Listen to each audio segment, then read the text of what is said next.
हिमालय पर्वत के नीचे बर्फीली पहाड़ियों के बीच में एक बहुत ही खूबसूरत और अद्भुत झील है। उस झील के चारों ओर सफेद बर्फ की पहाड़ियां और वहाँ का शांत वातावरण पर्यटकों को बेहद आकर्षित करता है। देश विदेश के यात्री वहाँ आते हैं और नाव में घूमकर आनंद लेते हैं। उसी झील में एक अनोखा बाजार भी है, जहाँ तरह तरह की नाव में स्थानीय व्यापारी ताजी सब्जियां, फल, चाय और समोसे बेचकर अपना गुजारा करते हैं। उनमें से एक था अंकुर। अंकुर बहुत ही भला, निष्कपट और ईमानदार था। उसने अपने नाव पर एक छोटे से किचन जैसा मैगी स्टॉल का सेटअप लगाया था। वो नाव में बैठने वाले पर्यटकों को झील की खूबसूरती दिखाते हुए ठंड में गर्मा गर्म मैगी नूडल्स बनाकर बेचता।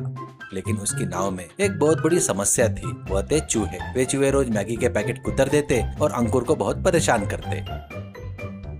एक दिन अंकुर अपनी नाव की सफाई कर रहा था और मैगी के बर्तन समेट रहा था। इतने में एक चूहा उसके ठीक सामने टेबल पर कूद गया। अंकुर गुस्से से करछी दिखाते हुए, अरे चूहे राजा, तुम्हारे आगे हाथ जोड़ता हूँ भाई। मेरी नाव में जितने मैगी पैकेट है सब तुम ही खा रहे हो। कम से कम मेरे ग्राहकों के सामने तो मेरी इज्जत रख लिया करो। जब वे आसपास होंगे तब मैगी की प्लेट में मत कूदना यार, प्लीज। तभी नाव में 4 लोग आए। उनके चेहरे देखने में बहुत ही अजीब और संदेहास्पद लग रहे थे। उनके गिरोह के मुखिया का नाम गब्बर था। वो बड़ी बड़ी मूंछों के साथ काले रंग का कोट पहने हुए था। उसके पीछे उसके 3 साथी सांबा, कालिया और रेजी खड़े थे। ये सब गांव-गांव घूमकर चोरियां करने वाला एक खतरनाक डाकुओं का गिरोह था।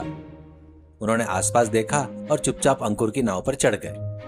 अंकुर मुस्कुराते हुए, आइए आइए सर आइए। इस ठंडी हिमालय की सर्दी में हमारी नाव पर गर्मा गर्म स्पेशल मैगी खाएंगे तो स्वर्ग नजर आएगा। कितने लोग हैं सर? 4 है ना? गब्बर कड़क आवाज में जेब से चाकू निकालकर दिखाते हुए, मुंह बंद करो रे मैगी वाले। हमें ना तो स्वर्ग चाहिए और ना ही तेरी मैगी। पहले इस नाव को झील के बीच में ले चल। अगर किसी को शक हुआ तो तेरी जान हवा में उठ जाएंगी, समझ गया? अंकुर चाकू देखकर डर से कांपने लगा। उसके हाथ से करछी नीचे गिर गई। अरे बाप रे चाकू! सर मैं तो सिर्फ 200 रुपए की मैगी बेचने वाला एक सीधा साधा गरीब हूँ, मुझे कुछ मत करिए। गब्बर चाकू को वापस छिपाते हुए, अगर तू वैसा ही करेगा तो जैसे हम कहेंगे तो तुझे हम कुछ नहीं करेंगे। सुन, इस नाव में 3 दिन रहेंगे। इन 3 दिनों में हम इस गाँव के बैंक, एक बड़े सोने की दुकान और पास ही के अमीर लोगों घर को लूटकर यहाँ से रफू चक्कर हो जाएंगे। गांव में पुलिस या किसी और को शक न हो, इसलिए हम ग्राहक का नाटक करके तेरी नाव पर चढ़ेंगे। अगर कोई भी आकर पूछे तो कह देना कि हम तेरे वीआईपी ग्राहक हैं, समझ आया? अरे हाँ बस, अगर इसने किसी को कुछ भी बताया तो इसे मैगी की तरह उबाल देंगे। बिल्कुल ठीक सांबा। ओए मैगी वाले, जब तक हम यहाँ हैं, यहाँ किसी और ग्राहक को बैठने की जरूरत नहीं है और तू हमें तीनों वक्त तरह तरह की मैगी नूडल्स बनाकर खिलाएगा। जब हम रात को चोरी करने जाएंगे तो तू यहाँ से भाग ना पाए, इसलिए हमारा एक आदमी नाव पर तेरी पहरेदारी करेगा। अगर कोई गड़बड़ हुई तो वह मैगी तेरा आखिरी डिनर होगा। अंकुर डर के मारे थूक निकलते हुए हाँ के लिए सिर हिला देता है। उसके पास और कोई रास्ता नहीं था, इसलिए उसने चोरों की शर्तें मान ली। उस रात चारों तरफ घना अंधेरा था, कड़ाके की ठंडी थी। गब्बर अपने 2 साथी सांबा और कालिया को लेकर रात में नाव से उतरकर गांव की तरफ निकल गया।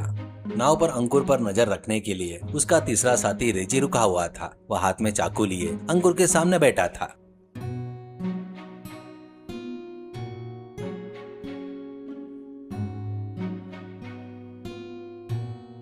सुबह होते होते गब्बर, सांबा और कालिया एक बड़े से थैले के साथ में हंसते हुए नाव पर लौट आए।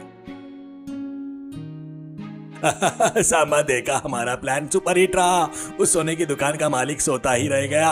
हमने उसका लॉकर खाली कर दिया। यह मैगी बोट का आइडिया कमाल का रहा, किसी को शक तक नहीं हुआ। अरे हाँ बॉस, वो पुलिस वाला इंस्पेक्टर राठौड़ तो अभी तक सो रहा होगा। उसे तो कल सुबह जाकर बात पता चलेगी।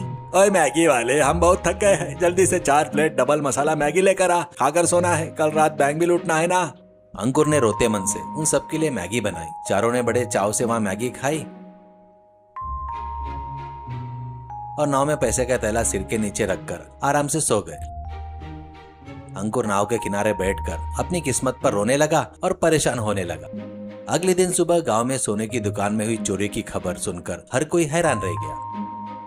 इस केस की जांच करने के लिए गांव के पुलिस इंस्पेक्टर राठौड़ मैदान में उतरे। राठौड़ बहुत ही सख्त ऑफिसर थे, लेकिन उनकी एक अजीब सी आदत थी। उन्हें नए नए फैशन और डिजाइनर कपड़ों का बहुत शौक था। रिटायरमेंट के बाद फैशन डिजाइनर बनना चाहते थे, यही उनके जीवन का सपना था। इसलिए वो कभी पुलिस की यूनिफॉर्म नहीं पहनते। वे हमेशा जीन्स, स्टाइलिश जैकेट और रंग बिरंगी चश्मे पहनकर ड्यूटी करते।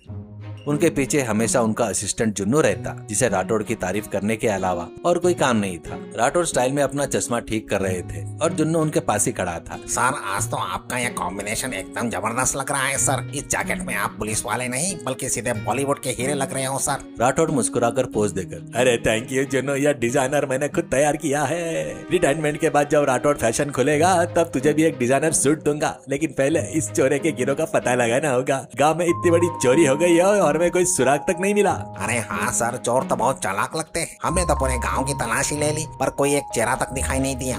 यही तो बात है जुन्नू, चोर हमेशा हमारी आंखों के सामने ही होते हैं। चलो आज झील की सभी नावों की चेकिंग करते हैं, क्या पता कुछ हाथ लग जाए।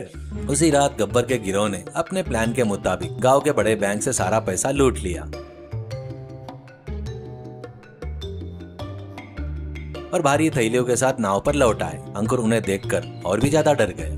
अगली सुबह राठौड़ जुन्नू सरकारी नाव पर बैठकर झील में चेकिंग करते हुए अंकुर की नाव के पास पहुंचे। नाव में गब्बर और उसके साथी आम ग्राहकों की तरह बैठे थे। राठौड़ स्टाइल में अंकुर की नाव पर चढ़ता है।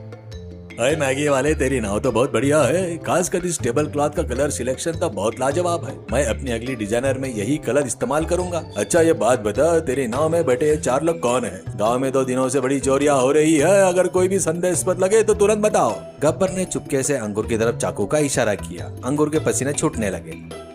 अंकुर कांपते हुए, सर ये चोर नहीं है सर, ये तो मेरे वीआईपी कस्टमर है। पड़ोस राज्य से यहाँ हिमालय घूमने आए हैं। 3 दिनों से मेरी नाव पर ही रुके हैं और रोज सुबह शाम मेरे हाथ का ही मैगी खाते हैं सर। गब्बर हंसने का नाटक करते हुए, हाँ सर इंस्पेक्टर साहब, इस अंकुर के हाथ की मैगी इतनी स्वाद है कि हमारा यहाँ से जाने का मन ही नहीं कर रहा है। वैसे आपका ड्रेसिंग सेंस तो बहुत ही कमाल है सर, आप पुलिस वाले नहीं बल्कि बहुत ही स्टाइलिश हीरो लग रहे हो। राठौड़ खुश होते हुए, देखा जिन्न, बाहर के राज्य के लोग भी मेरे फैशन की तारीफ कर रहे हैं। ये लोग बहुत अच्छे ग्राहक हैं। ठीक है अंकुर, ध्यान से अपना व्यापार करो, हम चलते हैं। हाँ सर, आपके स्टाइल का तो हर कोई दीवाना है। चलिए सर चलते हैं। राठौड़ और जुन्नू अंकुर की बात पर भरोसा करके वहाँ से चले गए। उनके जाते ही गब्बर जोर से हंसा। कितना मूर्ख पुलिस वाला है भाई, मेरी मूछें देखकर भी मुझे ग्राहक समझ बैठा था। ओए मैगी वाले, बहुत बढ़िया कवर किया यार। आज रात अमीर लोगों के घर लुटकर हमारा काम खत्म होगा, कल सुबह ही हम यहाँ से निकल जाएंगे। पुलिस के जाने के बाद अंकुर को बहुत पछतावा हुआ। तेरी की इतना अच्छा मौका हाथ से निकल गया, पर मेरे डर की वजह से मैंने चोरों को पुलिस से पकड़वाया नहीं। मेरी वजह से गांव वाले की सारी दौलतें लूटी जा रही है। मुझे किसी भी तरह इन चोरों को गिरोह को पकड़ना होगा करके सोचता है। तभी उसकी नजर टेबल के नीचे पड़ी, जहाँ एक चूहा मैगी का पैकेट कुतर रहा था। उसे देखते ही अंकुर के दिमाग में एक जबरदस्त आइडिया आया। वो चूहे के मारने के लिए हमेशा अपने नाव के एक डिब्बे में चूहे की दवाई रखता। अंकुर के मन ही मन मुस्कुराया और कहा, अरे चूहे राजा, इतने दिनों से तुमने मुझे बहुत परेशान किया, पर आज तुमने मुझे सही रास्ता दिखाया। तुम्हारी दवाई से इन चारों का काम तमाम करूंगा। रात हुई। गब्बर और उसके साथी आखिरी चोरी को अंजाम देकर नोटे से भरी थैली के साथ नाव पर लौट आए। आज से हमारा मिशन खत्म। ओए मैगी वाले, हमारे लिए आखिरी बार स्पेशल मैगी बना, आराम से खाकर सोएंगे, सुबह होते ही यहाँ से रफू चक्कर हो जाएंगे। जरूर गब्बर सर, आज मैं आप लोगों के लिए जिंदगी की सबसे best Maggi, eco friendly special Maggi बनाऊंगा। खाकर आपका जीवन धन्य हो जाएगा। अंकुर किचन में गया। उसने 4 प्लेट मैगी बनाई। चोरी छिपे उसने चूहे वाली दवाई थोड़ी तरह उन प्लेटों की मैगी में अच्छी तरह मिला दी।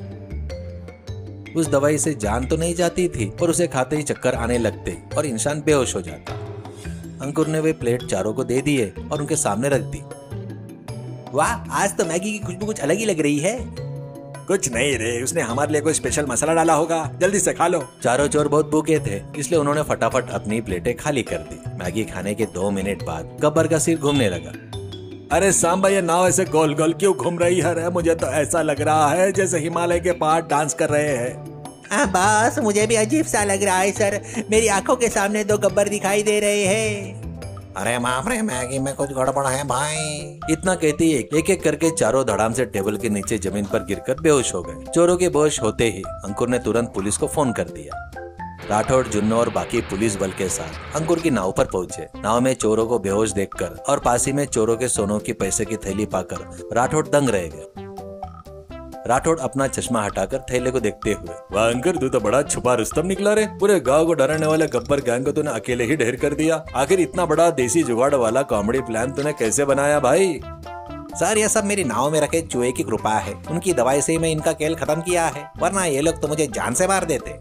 सर देखा आपने, हमारे इंस्पेक्टर राठौड़ साहब का लकी चेहरा देखते ही चोर कैसे पकड़े गए। सब ये आपका स्टाइल का जलवा है सर। राठौड़ हंसते हुए। वही तो है जुन्नू, इन सब चोरों को हथकड़ी लगाओ और जेल में डालो। इन्हें जेल में 3 दिनों तक मैगी की जगह जेल की रोटियां खिलाओ। पुलिस ने गब्बर के गिरोह को गिरफ्तार करके जेल भेज दिया और चोरों का सारा माल सुरक्षित बरामद कर लिया। अगले दिन गांव में एक बहुत बड़ा सम्मान समारोह रखा गया। इसमें राठौड़ ने एक नया डिजाइनर शेरवानी पहनकर स्टेज पर आए। उन्होंने अंकुर को स्टेज पर बुलाया और पुलिस विभाग की तरफ से 10 लाख रुपए का नगद पुरस्कार देकर उसे सम्मानित किया। अंकुर के इस साहस और सूझबूझ के लिए हमारे डिपार्टमेंट की तरफ से 10 लाख रुपए का इनाम दिया जा रहा है। अंकुर, इन पैसों से तू अपनी नाव को बड़ा और शानदार बना। चाहे तो मैं खुद तेरे लिए एक लग्जरी बोट का मॉडल डिजाइनर बना दूंगा। आपका बहुत बहुत धन्यवाद राठौड़ सर। ये मेरी ईमानदारी और मेरी देसी जुगाड़ का भगवान की तरफ से दिया हुआ तोहफा है। इन पैसों से मैं अपनी नाव को ठीक करवाऊंगा। सबसे पहले उन नावों के चूहों के लिए एक अच्छा सा घर खरीद कर उन्हें नाव से बाहर विदा करूंगा। अंकुर की यह बात सुनकर स्टेज में मौजूदा राठौड़, जुन्नू और गाँव के सभी लोग जोर जोर से हंसने लगे और तालियां बजाने लगे। अब झील में अंकुर की मैगी बोट पहले से भी ज्यादा मशहूर हो गई। सभी लोग अब बिना किसी डर से सुकून से झील की खूबसूरती और मैगी का आनंद उठाने लगे। सीख, परिस्थिति कितनी भी कठिन या खतरनाक क्यों न हो, अगर हम बिना डरे अपनी सूझबूझ और समझदारी से काम ले तो किसी भी बड़े संकट या दुश्मन को आसानी से हरा सकते हैं। साथ ही ईमानदारी का फल हमेशा मीठा होता है।